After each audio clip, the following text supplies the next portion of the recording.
Hello everyone, welcome to bright IQ। तो आज हम लोग पढ़ने वाले हैं IRB NTPC में जीके जीएस से टोटल प्रीवियस ईयर्स के 20 क्वेश्चन को। ये सारा क्वेश्चन जो है वो आपका एग्जाम पॉइंट ऑफ व्यू से बहुत ही इंपॉर्टेंट है, क्योंकि हम लोग इसमें सिर्फ प्रीवियस ईयर्स के क्वेश्चन ही सॉल्व नहीं किए, बल्कि उसमें जितने भी रिलेवेंट कंटेंट बन सकते हैं जो आपके एग्जाम में टॉपिक से पूछे जा सकते हैं क्वेश्चन, उन सारे क्वेश्चन को सारे टॉपिक को इसमें कवर अप किया गया। तो चलिए बिना लेट के हम लोग आते हैं प्रीवियस ईयर्स के फर्स्ट क्वेश्चन पे, जो है आपका in which state of India is Konark dance festival celebrated, यानी कोणार्क नृत्य जो है ये उत्सव आपका भारत के किस राज्य में मनाया जाता है। तो देखिए, अगर हम लोग बात करते हैं कोणार्क का, तो कोणार्क जो है ना वो बेसिकली एक टेम्पल का भी नाम है। इस टेम्पल में सूर्य भगवान की पूजा जो है वो की जाती है, और ये बेसिकली आपका किस राज्य में है, तो ये आपका उड़ीसा राज्य में है।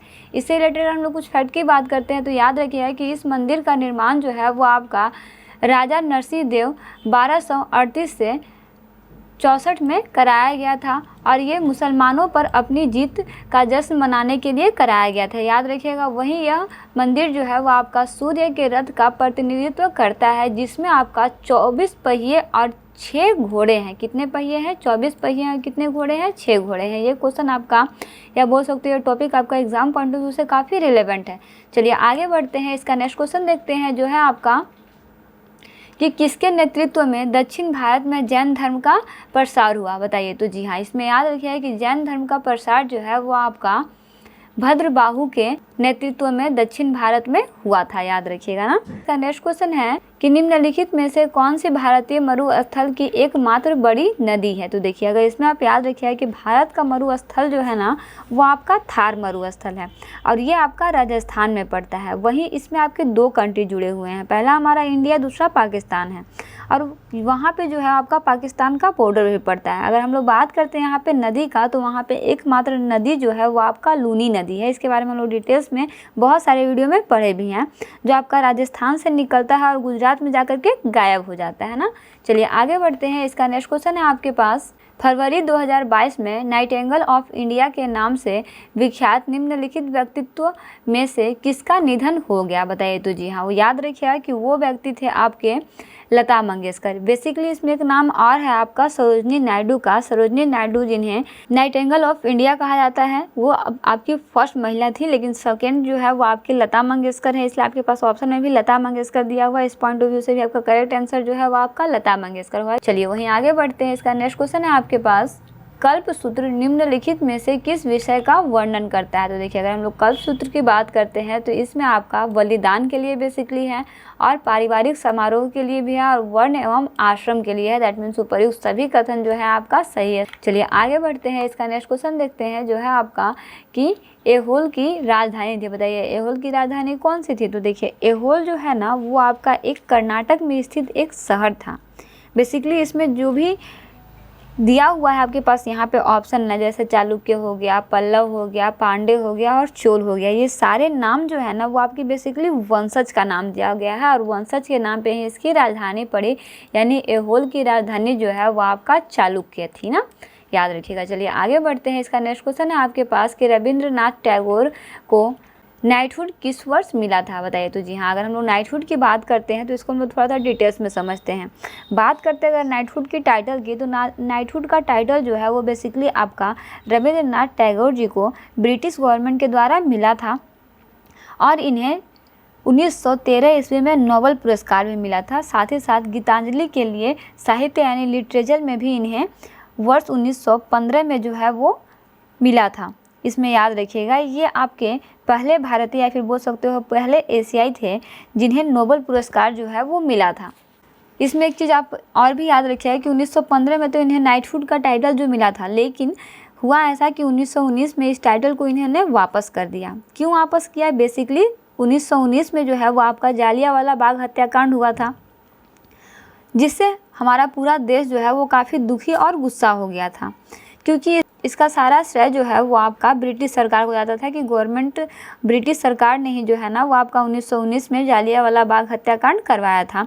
इसी के वजह से इन्होंने इसे नामंजूरी देते हुए वापस कर दिया कि अगर आप हमारे लोगों को सम्मान नहीं दे सकते हैं तो ये टाइटल भी हमें रखने का कोई अधिकार नहीं है, और ऐसा बोलते हुए इन्होंने उसे वापस कर दिया था 19 में। मिला कब था? 1915 में मिला था ना। चलिए आगे बढ़ते हैं, इसका नेक्स्ट क्वेश्चन देखते हैं जो है आपका कि आज़ाद हिंद फौज का गठन निम्नलिखित में से किस देश में शुरू हुआ था? तो देखिए, अगर हम लोग बात करते हैं आज़ाद हिंद फौज यानी इंडियन नेशनल आर्मी INA का, तो इसकी स्थापना जो है ना वो बेसिकली आपका कैप्टन मोहन के द्वारा जो है वो कराई गई थी। और इसका अगर बोला जाए कि ये किस देश में हुआ था तो वो था आपका सिंगापुर में हुआ था। चलिए इसके बारे में कुछ डिटेल्स में जानते हैं।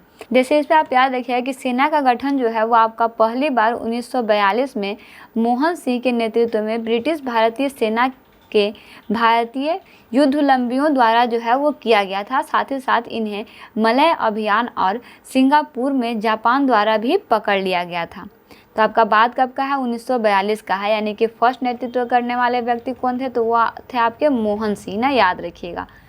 वहीं नेक्स्ट अगर हम लोग इसमें टॉपिक देखते हैं तो याद रखिएगा कि यह पहली INA यानी कि इंडियन नेशनल आर्मी थे जिन्हें राम बिहारी बोस और मोहन सिंह को सौंपा गया था। उस वर्ष दिसंबर में एशिया में जापान के युद्ध में ना इसकी भूमिका को लेकर इनके नेतृत्व और जापानी सेना के बीच जो है वो मतभेद के बाद जो है वो ध्वस्त कर दिया गया था ना, इसे भंग कर दिया गया था, यानी ध्वस्त कर दिया गया था बोल सकते हैं। वहीं इंडियन नेशनल आर्मी को सुभाष चंद्र बोस को सौंप दिया गया था, यानी कि सबसे पहले जो है वो आपका 1942 में मोहन सिंह के नेतृत्व में हुआ था और दूसरे बार इन्हें जो है वो किसको सौंपा गया?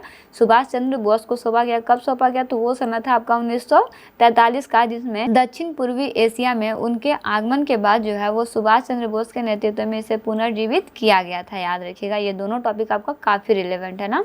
चलिए आगे बढ़ते हैं, इसका नेक्स्ट क्वेश्चन है आपके पास कि भारतीय अशांति का जनक किसे कहा गया है? तो जी हाँ, अगर हम लोग भारतीय अशांति के जनक की बात करते हैं तो वो हैं आपके दादा भाई नौरोजी। दादा भाई नौरोजी को भारतीय अशांति का जनक जो है वो कहा जाता है। वही नेक्स्ट क्वेश्चन है आपका, भारतीय संविधान में कितने मौलिक कर्तव्य है? तो जी हाँ, भारतीय संविधान में जो है ना वो आपके टोटल 11 मौलिक कर्तव्य हैं। चलिए आगे बढ़ते हैं, इसका नेक्स्ट क्वेश्चन है आपके पास कि भारत के किस बौद्ध स्थल पर गौतम बुद्ध ने सबसे पहले धर्म का उपदेश दिया था? तो जी हाँ, वो जगह था आपका सारनाथ। सारनाथ एक ऐसा बौद्ध स्थल था जहाँ पे गौतम बुद्ध ने सबसे पहले धर्म का उपदेश दिया था। याद रखिएगा, ये आपका बहुत रिलेवेंट और बहुत इंपॉर्टेंट क्वेश्चन है। वहीं इनका जन्म स्थान जो था वो आपका लुम्बिनी था, नेपाल में ना। लुम्बिनी जो है वो आपका नेपाल में पड़ता है। उनकी मृत्यु जो है वो आपका कुशीनगर में हुई थी। ये दोनों टॉपिक आप याद रखिएगा। वही नेक्स्ट क्वेश्चन है आपका कि गीता रहस्य किसने लिखा? तो जी हाँ, अगर हम लोग गीता रहस्य की बात करते हैं तो गीता रहस्य जो है वो आपका बाल गंगाधर तिलक के द्वारा जो है वो लिखा गया है। बेसिकली गीता रहस्य जो है इसमें आपका गीता के बारे में रहस्य जो है वो बताया गया है। साथ ही साथ आपको शॉर्ट में गीता में जो भी लिखा गया उन सारे चीज़ों को इसमें बताया गया है ना। चलिए आगे बढ़ते हैं, इसका नेक्स्ट क्वेश्चन है आपके पास कि अंत्योदय अन्न योजना सरकार द्वारा से लड़ने के लिए शुरू की गई थी। मतलब किस चीज़ से लड़ने के लिए शुरू की गई थी? तो जी हाँ, अंत्योदय अन्न योजना जो है वो आपका सरकार द्वारा गरीबी से लड़ने के लिए शुरू की गई थी। किससे? गरीबी से लड़ने के लिए। याद रखिएगा, बहुत इंपॉर्टेंट क्वेश्चन है ये आपका। वही नेक्स्ट क्वेश्चन है आपके पास कि 2021 की जनगणना के अनुसार भारत का लिंग अनुपात लगभग कितना था? तो जी हाँ, अगर हम लोग वर्ष 2011 की जनगणना की बात करते हैं तो उसके अनुसार जो है वो हमारा भारत में लिंग अनुपात जो है वो आपका 943 महिलाओं पे 1000 पुरुष थे। यहाँ पे 940 दिया हुआ है, इसलिए आपका 940 जो है इसका करेक्ट आंसर हो जाएगा, यानी ऑप्शन ए जो है इसका करेक्ट आंसर हो जाएगा ना। चलिए आगे बढ़ते हैं, इसका नेक्स्ट क्वेश्चन है आपके पास कि सैम एक आग्नेय चट्टान के उदाहरण के बारे में बताता है, निम्न में से कौन सा हो सकता है? बेसिकली क्वेश्चन में आपके पास सीधा सीधा ये पूछा है कि इसमें से कौन सा है जो आपका आग्नेय चट्टान है। तो आग्नेय चट्टान की बात करते हैं तो वो आपका हो जाएगा बेसाल्ट। बेसाल्ट जो है वो आपका एक आग्नेय चट्टान होता है। चलिए इसके बारे में अगर हम लोग कुछ जानते हैं तो याद रखिएगा कि आग्नेय चट्टान यानी एग्नेस रॉक्स जो होता है, जिसे हम लोग बेसिकली मैग्मेटिक चट्टान भी बोलते हैं, 3 मुख्य चट्टान प्रकारों में से एक है। अन्य जो है वो आपके सेडिमेंट्री होते हैं और मेटामॉर्फिक होते हैं। मैग्मा या फिर बोल सकते हो लावा को ठंडा होने और जमने से आग्नेय चट्टान जो है वो बनती हैं। साथ ही साथ मैग्मा किसी ग्रह के मेंटल या फिर क्रस्ट में मौजूद चट्टानों के आंशिक पिघलने से प्राप्त किया जाता है। ये भी आप याद रखिएगा, ये आपका बहुत इंपॉर्टेंट रिलेवेंट टॉपिक है ना।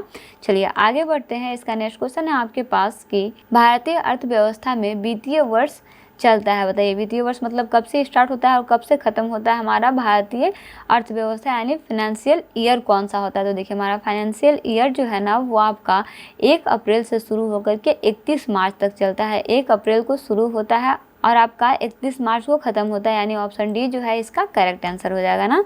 चलिए आगे बढ़ते हैं, इसका नेक्स्ट क्वेश्चन देखते हैं जो है आपका कि निम्नलिखित में से कौन सा उड़ीसी नृत्य रूप की उत्पत्ति का राज्य है? तो जी हाँ, अगर हम लोग उड़ीसी नृत्य की बात करते हैं तो ये आपका हो जाएगा ऑप्शन नंबर बी, उड़ीसा ना, ये उड़ीसा से संबंधित है। वहीं आगे बढ़ते हैं, आपका नेक्स्ट क्वेश्चन देखते हैं जो है आपका कि निम्नलिखित में से कौन सा माइकल ओबामा की आत्मकथा है? तो जी हाँ, माइकल ओबामा की आत्मकथा जो है वो आपका बिकमिंग है।